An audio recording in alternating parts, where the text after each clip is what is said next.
Hi everyone, how are you? This is Dr. Chavika. Welcome to my channel Krishna Institute of Law. आज मैं आपको बहुत ही important topic पे lecture देने वाली हूँ, दैट इज एमरजेंसी प्रोविज़न।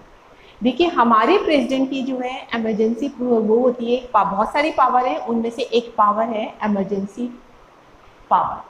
तो आप पे दो तरीके से इस पे क्वेश्चन पूछा जा सकता है, या तो सिर्फ अलग से पूछ लेंगे व्हाट इज नेशनल इमरजेंसी, या फिर आपसे पूछ सकते हैं कि प्रेसिडेंट की इमरजेंसी पावर को एक्सप्लेन करिए। तो आपको दोनों में से किसी भी तरीके से क्वेश्चन पूछा जाए, आपको आंसर इसी हिसाब से लिखना है जैसे मैं आज आपको बताने वाली हूँ। तो जो इमरजेंसी पावर है वो हमारे आर्टिकल 352 से 360 में दी गई है। तो इसमें तीन इमरजेंसी बताई गई है, एक नेशनल इमरजेंसी है, एक आपकी स्टेट इमरजेंसी है, और थर्ड है आपकी फाइनेंशियल इमरजेंसी। तो कौन कौन सी इमरजेंसी आ गई? फर्स्ट है आपकी नेशनल इमरजेंसी, सेकंड है आपकी स्टेट इमरजेंसी, और थर्ड है आपकी फाइनेंशियल इमरजेंसी। और आर्टिकल 352 से लेके 360 इसको जो है कवर करती है। तो आज हम जो इमरजेंसी की बात करेंगे वो है नेशनल इमरजेंसी। तो आज हम डिस्कस करेंगे नेशनल इमरजेंसी। इसका आर्टिकल है आर्टिकल 352।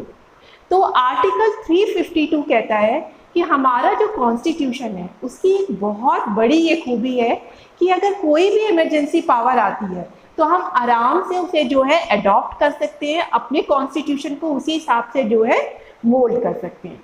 तो अब हमारा जो सेक्शन 352 है वो ये कहता है कि अगर प्रेसिडेंट को, ठीक है, उन्होंने क्या नाम लिया है, प्रेसिडेंट, अगर प्रेसिडेंट को ये लगता है कि इंडिया या किसी पार्ट ऑफ इंडिया को कोई भी खतरा है, ठीक है, तो इंडिया को भी हो सकता है और किसी पार्ट ऑफ इंडिया को भी जो है खतरा हो सकता है, कि अगर खतरे की चुनौती है जिसकी वजह से कोई भी इमरजेंसी एग्जिस्ट करती है, तो फिर वो जो है एक प्रोक्लेमेशन इशू कर सकता है इमरजेंसी का। अब वो किन किन चीज़ों के लिए कर सकता है? नंबर 1, या तो वॉर होने वाला हो, या फिर एक्सटर्नल एग्रेशन हो, या फिर आर्म रिबेलियन हो। तो इन तीन सर्कमस्टांसेस में वो नेशनल इमरजेंसी डिक्लेयर कर सकता है। अब जरूरी नहीं है कि युद्ध शुरू ही हो जाए या एक्सटर्नल एग्रेशन हो ही जाए, बिना एक्चुअल एक्रेंस के भी अगर उसे लगता है इन चीज़ों का खतरा है तो भी वो जो है इमरजेंसी डिक्लेयर कर देता है। तो जरूरी नहीं है कि आपको खतरा हो ही जाए शुरू, अगर खतरे का अंदाजा भी है प्रेसिडेंट को तो वो जो है इमरजेंसी डिक्लेयर कर सकता है। आपका लास्ट है इसमें arm rebellion. Actually 44th amendment से पहले यहाँ पे आर्म रिबेलियन वर्ड नहीं होता था, यहाँ पे वर्ड था इंटरनल डिस्टर्बेंस। एक्चुअली उस टाइम की जो प्राइम मिनिस्टर थी श्रीमती इंदिरा गांधी, उन्होंने 75 में क्या था, इमरजेंसी डिक्लेयर करी थी। और उसका रीज़न क्या था, उनका जो लोकसभा पे उन्होंने जो इलेक्शन लड़ा था, इलाहाबाद हाई कोर्ट ने उसे अनकॉन्स्टिट्यूशनल ठहरा दिया था, जिसकी वजह से अपोजिशन लीडर ने उनसे डिमांड करी कि अब वो जो है पीएम की पोस्ट से अपना जो है रेजिग्नेशन दे दें। अगर वो ऐसा नहीं करती हैं तो वो नेशन वाइड जो है मूवमेंट को लॉन्च करेंगे। अब श्रीमती इंदिरा गांधी ने अपनी गद्दी को बचाने के लिए उन्होंने कहा कि भाई नेशन डिस्टर्बेंस बहुत हो जाएगी, ये opposition leader are creating a nation और इंटरनल डिस्टर्बेंस। इसकी वजह से उन्होंने प्रेसिडेंट को ये रिकमेंड किया कि नेशनल इमरजेंसी लग जानी चाहिए। तो ये तो एक बहुत ही वेग सा टर्म हुआ। अपोजिशन को, पार्टी को पावर है कि अगर कोई गलत हो रहा है तो उसके अगेंस्ट अपनी आवाज़ उठाए, तो उनकी आवाज़ को कुचलने के लिए उन्होंने किसका सहारा लिया, इंटरनल डिस्टर्बेंस का। तो इसीलिए 44th अमेंडमेंट जो हुआ उसमें इन्होंने इस वर्ड को सब्स्टिट्यूट कर दिया, किससे, आर्म रिबेलियन से। तो अब इंटरनल डिस्टर्बेंस की जगह हम वर्ड यूज करते हैं आर्म रिबेलियन।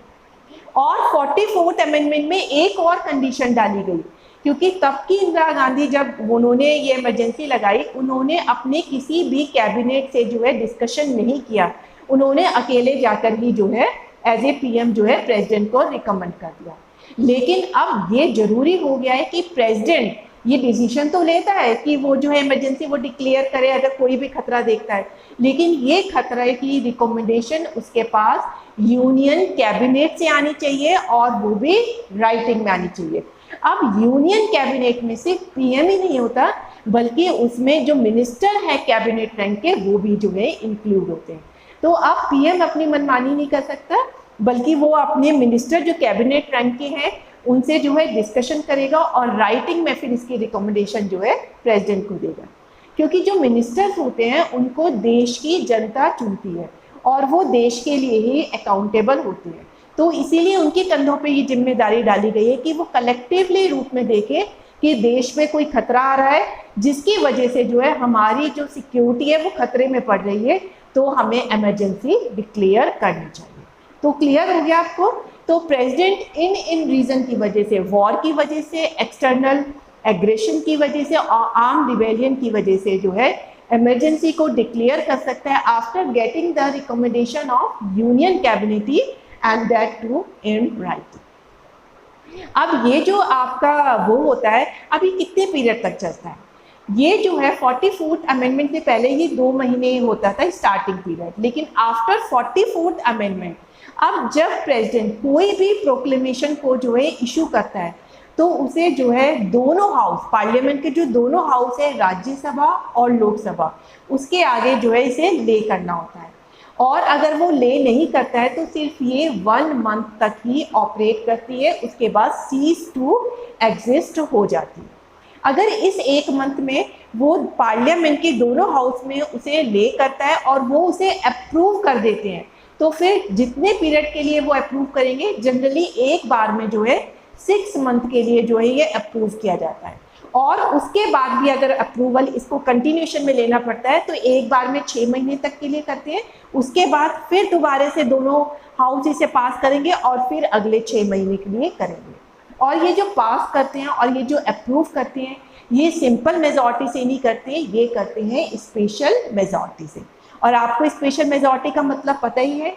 स्पेशल मेजॉरिटी का मतलब है कि ये अप्रूवल होना चाहिए दोनों हाउस के मेजॉरिटी ऑफ मेंबर से, और साथ के साथ जब इसे अप्रूव किया जा रहा है तो उस वक्त जितने भी मेंबर्स बैठे हुए थे, उन मेंबर्स जो प्रेजेंट थे और जो वोटिंग कर रहे थे, उसके कम से कम 2/3 मेंबर जो हैं इसे अप्रूव करें। तो इसका मतलब ये 1 महीने तक रहती है बिना अप्रूवल के। अप्रूवल के बाद ये एक बार में जो है 6 महीने तक ऑपरेट कर सकती है और उसके बाद 6-6 महीने का टाइम जो है बढ़ाया जा सकता है, लेकिन इसके लिए दोनों हाउस की अप्रूवल जरूरी है और ये अप्रूवल जो है स्पेशल मेजॉरिटी से होनी चाहिए। तो आपको ये चीज़ क्लियर हो गई। तो जो इमरजेंसी डिक्लेरेशन के रीज़न भी हो गए और इनका टाइम पीरियड हो गया कि कितना होता है। अब अगर उसे इमरजेंसी को हटाना होता है तो फिर इसके लिए उसे दूसरी प्रोक्लेमेशन इशू कर सकता है प्रेसिडेंट, जिसमें वो जो इमरजेंसी की जो प्रोविज़न उसने दिए हैं उनको वेराई भी कर सकता है और उसे जो है वो रिवोक भी कर सकता है। तो मैं 3 मेन इमरजेंसी की आपको सिचुएशन बताऊंगी जब इंडिया में हुई है। सबसे पहले हुई थी 1962 में, जब इंडो और चाइना का जो है युद्ध हुआ था। तो पहली इमरजेंसी डिक्लेयर हुई थी 1962 में। सेकेंड, जब इंडो पाक युद्ध हुआ था 1971 में, तब इमरजेंसी डिक्लेयर हुई थी। एक इमरजेंसी डिक्लेयर हुई थी 1975 में जो इंदिरा गांधी ने करी थी, और फिर 1987 में हुई थी आर्म रिबेलियन की वजह से ये जो थी इमरजेंसी डिक्लेयर की गई थी। तो आप जो है इसमें एग्जाम्पल भी लिखिए कि कब कब आपकी जो है इमरजेंसी की सिचुएशन इंडिया में हुई थी। एक चाइना वॉर के सामने हुई थी, एक इंडो पाक की उसमें हुई थी, एक इंदिरा गांधी ने जो है नेशनल इमरजेंसी डिक्लेयर की थी 1975 में, एक 1987 में जो है आर्म रिबेलियन की वजह से भी हुई थी। अब इसमें एक बहुत ही फेमस केस हुआ था Minerva mills limited versus union of India का। तो कौन सा केस हुआ था? Minerva mills limited versus union of India का। अब इस केस में जो था, जो प्रेसिडेंट है उसके पास ये पावर है या नहीं है, इसको डिस्कस किया गया था। देखिए, कॉन्स्टिट्यूशन ने जो है यूनियन का जो एग्जीक्यूटिव है, जो हेड है, प्रेसिडेंट को ये पावर दी थी कि ये उसकी सब्जेक्टिव फीलिंग है कि उसे अगर लगता है कि इंडिया पे खतरा है तो वो जो है उसको इमरजेंसी डिक्लेयर कर सकता है। कोर्ट का इसमें कोई भी रोल नहीं है क्योंकि वो खुद ही इस चीज के लिए जज है। लेकिन मिनर्वा केस लिमिटेड में जजेस ने कहा, जो जस्टिस भगवती थे उन्होंने कहा कि वैसे तो कोर्ट को कोई भी राइट नहीं है कि वो देखे, क्योंकि ये प्रेसिडेंट की खुद की सब्जेक्टिव फीलिंग है, लेकिन अगर कॉन्स्टिट्यूशन ने कुछ लिमिटेशन दी है तो वो उन लिमिटेशन को जो है देख सकता है। तो ये डिसाइड हुआ था Minerva mills limited versus union of India.